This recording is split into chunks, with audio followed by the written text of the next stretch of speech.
Assalamualaikum warahmatullahi wabarakatuh. Halo semuanya, ketemu lagi dengan aku Rosi Asro di channel Sobat Guru. Kali ini aku bakalan kasih tahu kalian format SKP, karena bentar lagi kita mau buat SKP ya, sasaran kerja pegawai. Jadi nanti di video ini aku akan kasih tahu ke kalian mengenai format SKP-nya. Jangan lupa nih untuk like, subscribe, comment, and share video ini atau channel ini supaya channel ini semakin berkembang. Oke, nah jadi aku akan kasih tahu kalian format SKP tahun 2020. Oke, kita buka dulu filenya ya. Langsung aja. Nah, ini adalah format SKP untuk Kabupaten Bangka Tengah, tapi hampir rata-rata semuanya sama sih seperti ini ya. Jadi nah ini aku juga akan kasih tahu kalian cara membuat SKP ya. Nah, ini jadi data sasaran kerja pegawai itu kalau misalkan kalian di kabupaten ataupun dinas pendidikan, tulis di sini dinas pendidikan, atau misalkan dinas pertanian, tulis dinas pertanian. Kabupaten apa dan apa. Kemudian jangka waktu penilaiannya itu dari 1 Januari 2020 sampai dengan 31 Desember 2020. Nah, ini yang dinilai itu yang nama kalian buat nama kalian.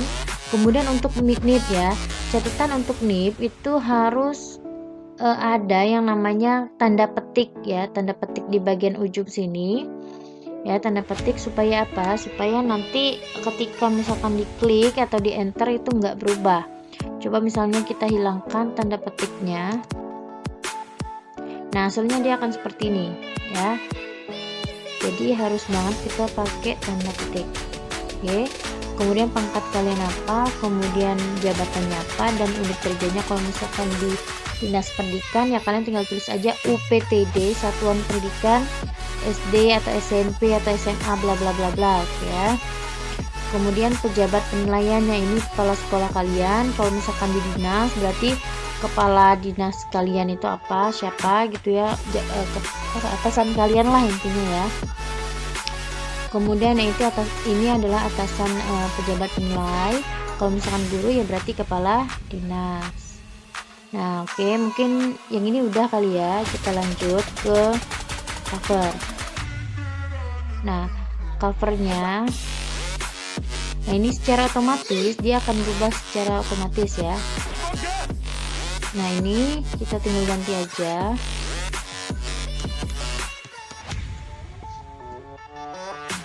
Oke, sekarang kita langsung masuk ke sasaran kerja pegawai. Berarti ini kalau yang ini udah langsung secara otomatis ya. Oke, ini dia langsung secara otomatis.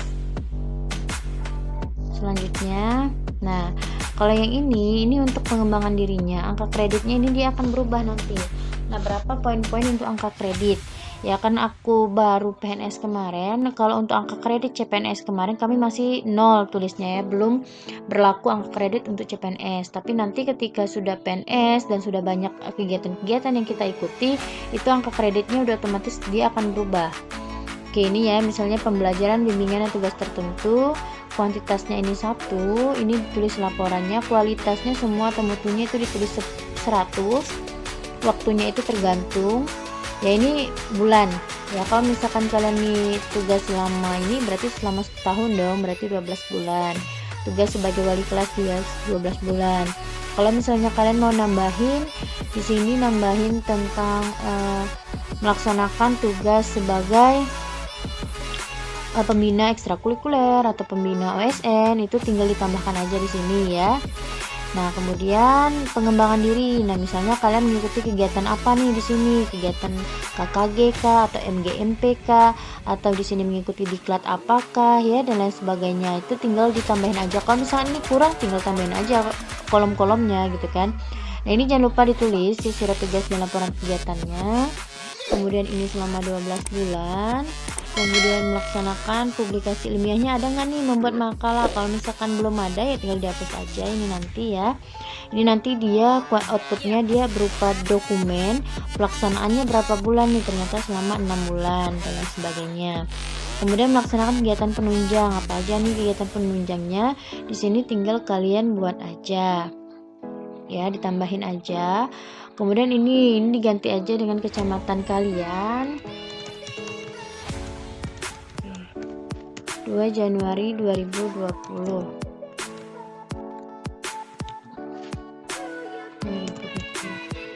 Oke ya. Selanjutnya ini form SKP-nya udah. Nah, di sini nanti pengukurannya ada di sini ya, teman-teman semua ya.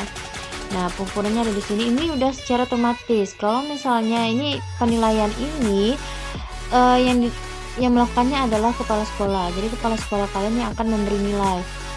Jadi kalau misalkan kemarin kami dikasih tahu sama pihak GTK, jangan mau dikasih nilai 75 ataupun 76. Itu artinya kinerja kita atau kerja kita selama 1 tahun itu rendah gitu.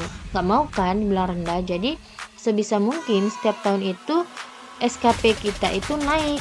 Kalau bisa, kalau nggak bisa ya nggak apa-apa, minimal sama lah. Tapi ya nggak mungkin dong, kerja kita semakin lama kan semakin naik nih, semakin bagus. Jadi nanti SKP-nya juga kalau bisa naik gitu ya. Oke, nah ini udah secara otomatis. Nanti di sini angka kreditnya akan dihitung sendiri ya. Ada berapa, misalnya ini 2, sekian angka kreditnya, atau ini berapa sekian, atau di sini nanti 1, diklatnya 1 dan lain sebagainya. Jamnya di sini tulis nih, kalau misalkan ada mengikuti diklat berapa puluh jam, nah itu nanti akan ditulis ya. Kemudian nah ini udah ya, ini tinggal nilai-nilai aja. Nilai-nilai ini udah secara otomatis dia ya. Nah, nanti hasilnya di sini nih teman-teman. Ya, hasilnya ada di sini. Ini nanti tinggal diganti aja kecamatannya diganti. Oke. Selanjutnya kita ke scoring. Nah, scoring ini juga diisi oleh kepala sekolah nih. Nah, ini untuk guru ya, khususnya untuk guru. Nah, ini scoring untuk guru. Ini ngisinya adalah kepala sekolah. Kemudian perilaku kerja kita. Oke, jadi ini perilaku kerja ini baru ini ya, hanya formatnya aja, belum fix SKP-nya aku, tapi ini baru format dari dinas kami, Dinas Pendidikan Kabupaten Bangka Tengah. Oke, ini jadi komitmen dan lain sebagainya. Nilai rata-ratanya 85,31. Kemudian kita lihat di penilaiannya di akhir. Oke, ini akhirnya nanti yang ini yang akan di print juga ya. Oke. Nah, 85,31. Nah, ini ya, nilai rata-rata ini nanti dikalikan 40%. Nanti hasilnya adalah yang ini, nilai prestasi kerja kita. Oke, mungkin hanya itu yang bisa aku kasih tahu ya.